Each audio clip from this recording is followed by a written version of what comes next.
Harlequin Valentine.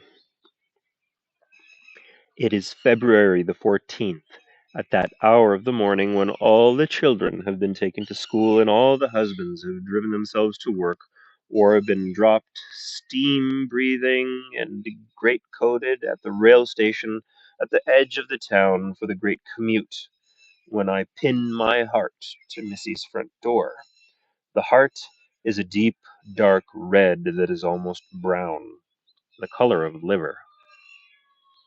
And I knock on the door sharply, rat tat tat, and I grasp my wand, my stick, my oh so thrustable and berry-boned lance, and I vanish like cooling steam into the chilly air. Missy opens the door. She looks tired.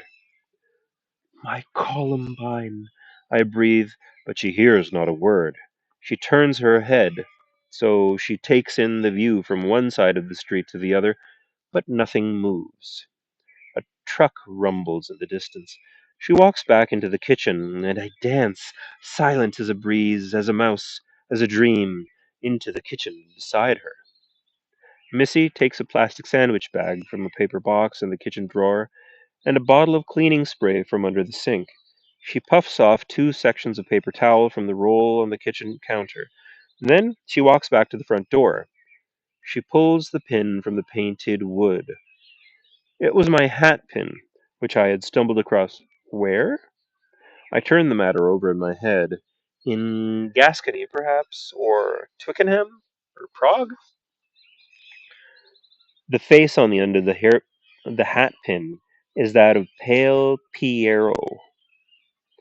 She removes the pin from the heart and puts the heart into the plastic sandwich bag. She wipes the blood from the door with a squirt of cleaning spray and a rub of paper towel, and she inserts the pin into her lapel, where the little white faced August stares out at the cold world with his blind silver eyes and his grave silver lips. Naples! Now it comes back to me. I purchased the hat pin in Naples from an old woman with one eye. She smoked a clay pipe. This was a long time ago. Missy puts the cleaning utensils down on the kitchen table. Then she thrusts her arms through the sleeves of her old blue coat, which was once her mother's, does up the buttons, one, two, three. Then she places the sandwich bag with the heart in it determinedly into her pocket and sets off down the street. Secret, secret, quiet as a mouse, I follow her, sometimes creeping, sometimes dancing, and she never sees me, not for a moment, just pulls her blue coat more tightly around her, and she walks through the little Kentucky town and down the old road that leads past the cemetery. The wind tugs at my hat, and I regret for a moment the loss of my hat pin. But I am in love, and this is Valentine's Day. Sacrifices must be made. Missy is remembering in her head the other times she has walked into the cemetery through the tall iron cemetery gates when her father died, and when they came here as kids at All Hallows Eve, the whole school mob and caboodle of them, partying and scaring each other, and when a secret lover was killed in a three-car pileup on the interstate.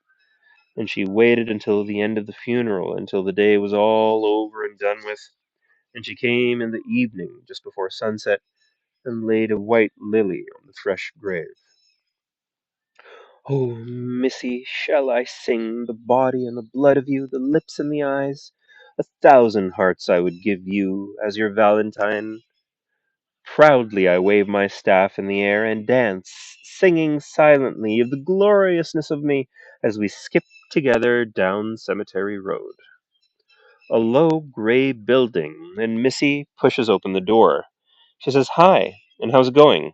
to the girl at the desk, who makes no intelligible reply, fresh out of school and filling in a crossword from a periodical filled with nothing but crosswords, page after page of them, and the girl would be making private phone calls on company time if only she had somebody to call, which she doesn't.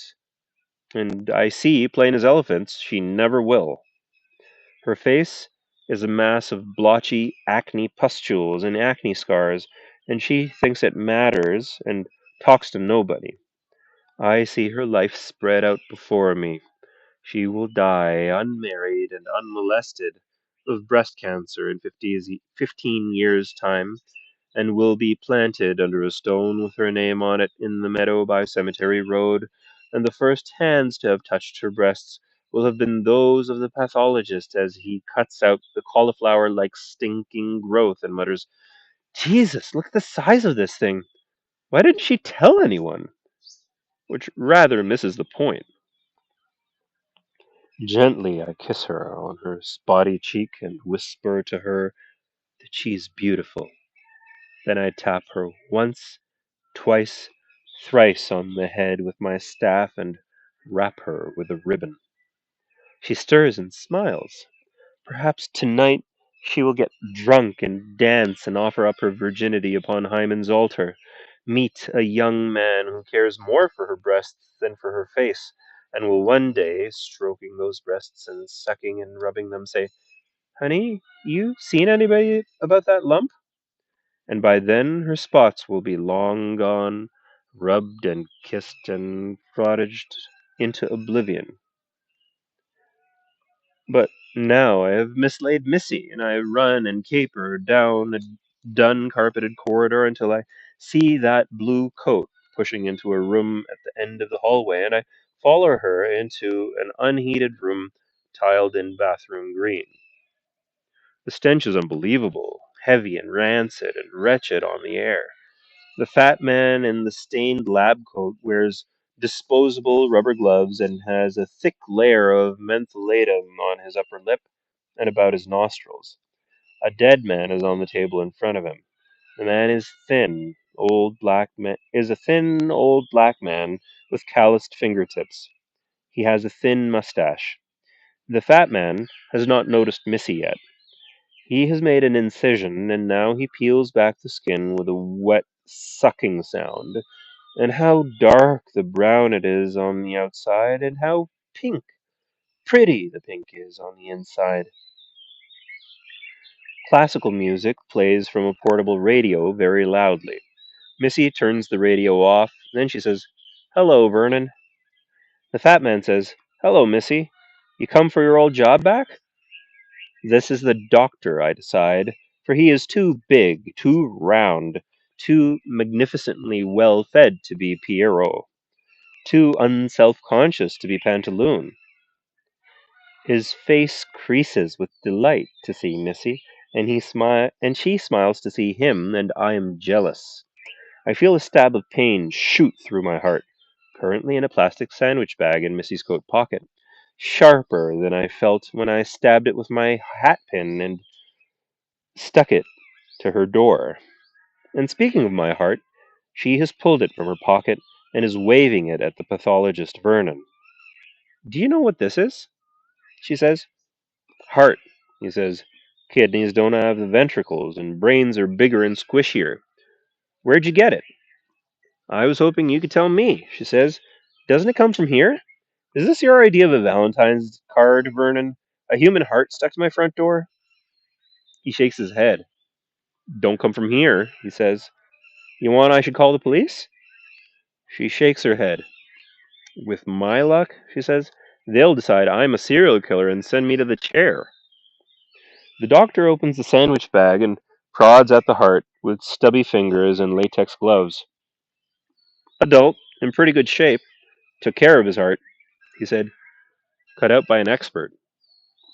I smile proudly at this and bend down to talk to the dead black man on the table, with his chest all open and his calloused string bass picking fingers.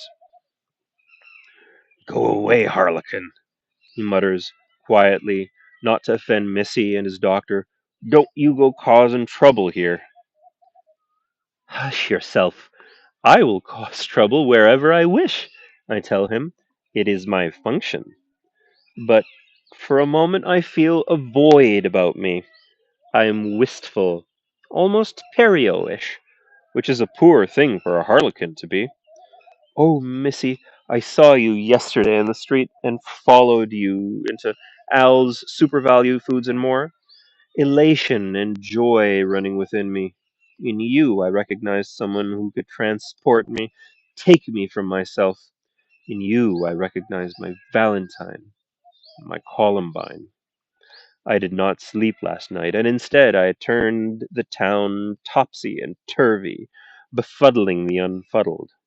I caused three sober bankers to make fools of themselves with drag queens from Madame Zora's revue and bar.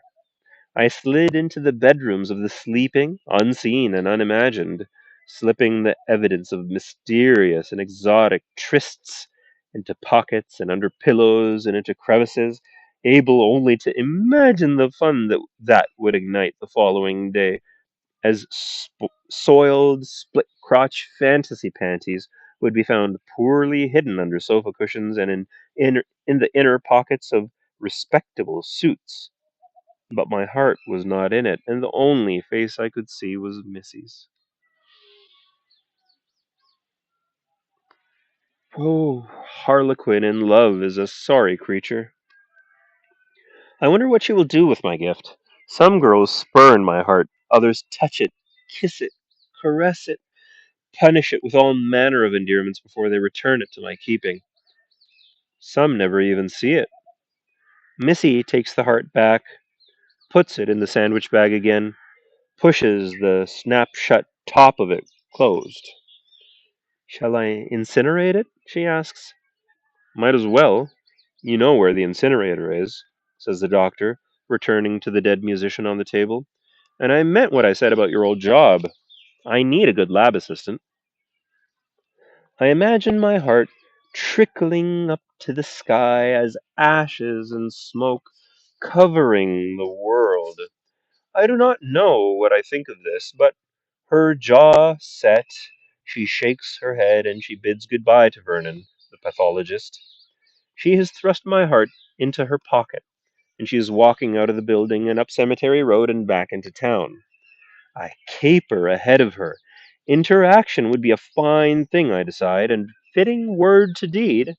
I disguise myself as a bent old woman on her way to the market, covering the red spangles of my costume with a tattered cloak, hiding my masked face with a voluminous hood.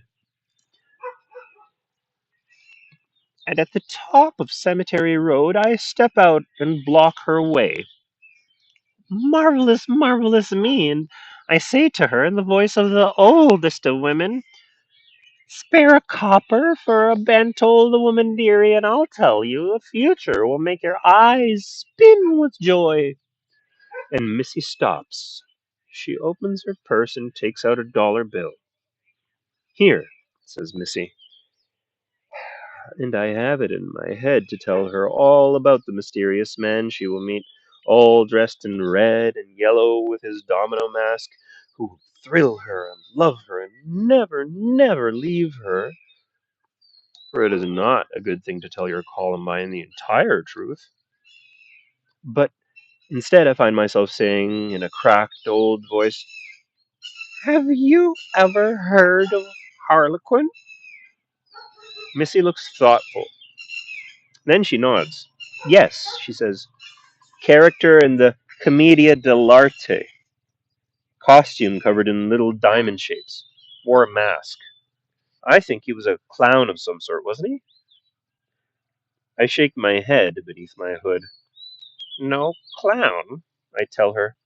He was. And I find that I'm about to tell her the truth, so I choke back the words and pretend that I'm having the kind of coughing attack to which elderly women are particularly susceptible. I wonder if this could be the power of love. I do not remember it troubling me with other women I thought I had loved, other Columbines I have encountered over the centuries now long gone. I squint through old woman eyes at Missy. She is in her early 20s, and she has lips like a mermaid's, full and well defined and certain, and gray eyes, and a certain intensity to her gaze. Are you all right? She asks. I cough and splutter and cough some more and gasp.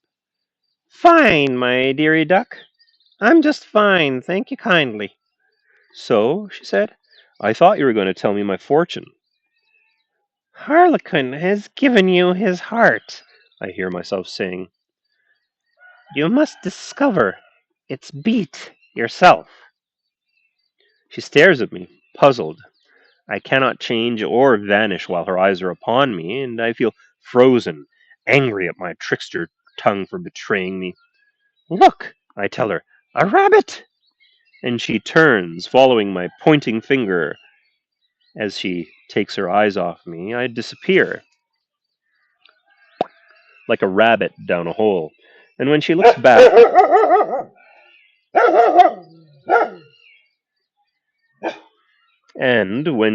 back, there is not a trace of the old fortune teller lady, which is to say, me. Missy walks on, and I caper after her, but there is no longer the spring in my step there was earlier in the morning. Midday, and Missy has walked to Al's Super Value Foods and More, where she buys a small block of cheese, a carton of unconcentrated orange juice, two avocados, and on to the County One Bank, where she withdraws $279.22, which is the total amount of money in her savings account. I creep after her, sweet as sugar and quiet as the grave. Morning, Missy, says the owner of the Salt Shaker Cafe when Missy enters. He has a trim beard, more pepper than salt, and my heart would have skipped a beat if it were not in the sandwich bag in Missy's pocket. For this man obviously lusts after her, and my confidence, which is legendary, droops and wilts. I am Harlequin, I tell myself, in my diamond covered garments, and the world is my harlequinade.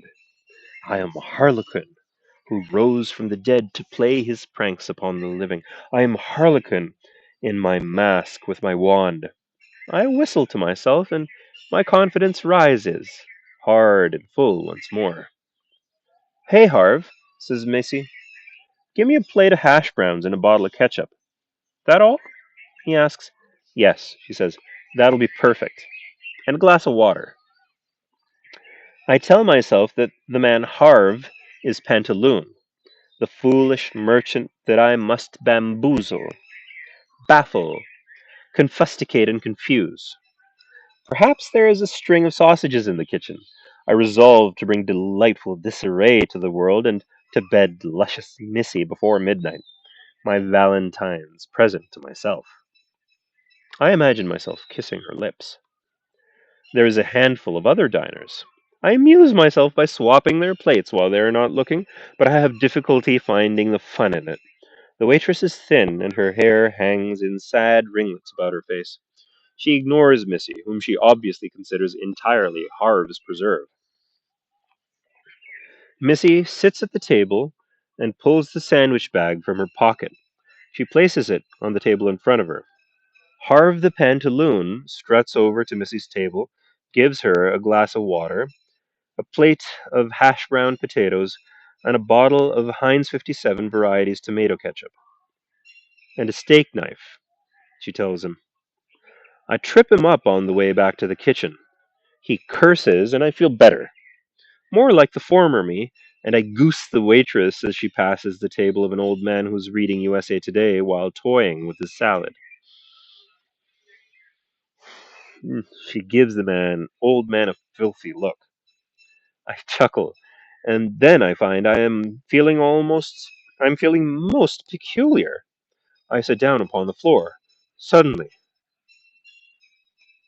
what's that, honey? The waitress asks Missy. Health food, Charlene, says Missy. Builds up iron. I peep over the tabletop.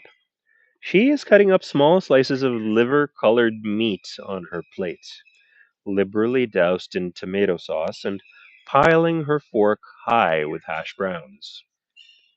And she chews. I watch my heart disappearing into her rosebud mouth. My Valentine's jest somehow seems less funny. You anemic? Asks the waitress on her way past once more with a pot of steaming coffee. Not anymore, says Missy, popping another scrap of raw gristle cut small into her mouth and chewing it hard before swallowing. And as she finishes eating my heart, Missy looks down and sees me sprawled upon the floor. She nods. Outside, she says, now. Then she gets up and leaves $10 beside her plate. She is sitting on a bench on the sidewalk waiting for me. It is cold and the street is almost deserted. I sit down beside her. I would caper around her, but it feels so foolish now I know someone is watching. You ate my heart, I tell her. I can hear the petulance in my voice, and it irritates me. Yes, she says. Is that why I can see you? I nod. Take off that domino mask, she says. You look stupid. I reach up and take off the mask. She looks slightly disappointed. Not much improvement, she says. Now, give me the hat and the stick. I shake my head. Missy reaches out and plucks my hat from my head, takes my stick from my hand. She toys with the hat, under long fingers brushing and bending it. Her nails are painted crimson. Then she stretches and smiles expansively.